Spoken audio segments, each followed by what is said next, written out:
Welcome to my kitchen. Today we are honored to have Cheryl Webb with us of Keller Williams Realty, and we will be discussing the importance of updating the home and how it reflects when it is time to sell. Cheryl, tell us about your experiences on homes that have been updated and those that haven't, and what part of the home is most important to update when it comes time to sell. Okay. Thank you for having me, Holly. Actually, when it comes to home sales of pre-owned homes, the biggest bang for your buck, if you're going to spend remodeling dollars, is going to be number one, the kitchen and the bathrooms, specifically the master bath. But today we're here in the kitchen, so I want to talk to you a little bit about the kitchen. From the standpoint of investing dollars in a kitchen, when you look at return on investment, typically you're going to look to get 65 to 75% of your return on investment back after a kitchen remodel on your sales price. So when it comes to the standpoint of how much to invest, keep that in mind, 65 to 75% return on investment. But likewise, you have to look at the price of the home, and not only the price of the home, but the neighborhood that surrounds that home. Because what you don't want to do ever is invest and over-improve a home for the neighborhood, because then that's going to drastically drop what your return on investment would be. For instance, a $500,000 home or a $1 million home, you can afford to spend 70, 80, 90, 100,000 to update the kitchen. But when it comes to a home that's 150,000, 170,000, obviously you're not going to want to put that kind of money into it, or you'll never get it back. So you have to kind of keep the scale of what the house costs in relation to what you're going to spend. But from that standpoint, number one thing would be, if you can't do anything else, if you need to remodel or update your kitchen, is the cabinets. And wow, what a great job you've done with these cabinets. Thanks, Cheryl.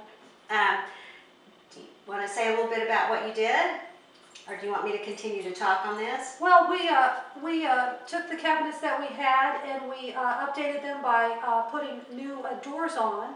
And so then we had to work very hard to get the doors and the frames to match. So there's 7 layers of different paints and varnishes that went into getting them to match. And I think that our painter, Cheryl, did a great job making that happen. We bought new appliances, which were just a must because the appliances were 26 years old and just had to be replaced. And updated to a double oven, a flat electric cooktop, microwave, and a new dishwasher. Wow. So, yeah. Well, it looks fabulous. What you've done is great. But the easiest thing to do is to start with the cabinets. And again, you can paint, you can restain, you can put new fronts on, as they've done here. But you're going to get a lot of bang for your buck from doing that, and it's not that expensive. So first place to look is that. Second would be to look at your hardware, your ceiling lights, if you have hardware on your doors of your cabinets, your sink hardware. That is pretty inexpensive to replace, and it can give, between the cabinets, refinishing and repainting, and new hardware, that right there can give a kitchen an updated look. Having said that, this is saying that absolutely for sure, though, that means also that you have removed any wallpaper in the kitchen. Wallpaper is no longer in, and so you want to make sure that you've got a nice wall finish as well. So those would be the first step. Second would be countertops. If you're going to invest in countertops, there's one word: granite. Everybody wants granite in a $50,000 house to a $500,000 house to a $5 million house. Granite is the way to go. There's a lot of levels of granites and prices of granites, but granite is worth the money. So that would be where you'd want to look next, is your countertop and your backsplash. Upgraded sink and appliances would be where I would focus money next.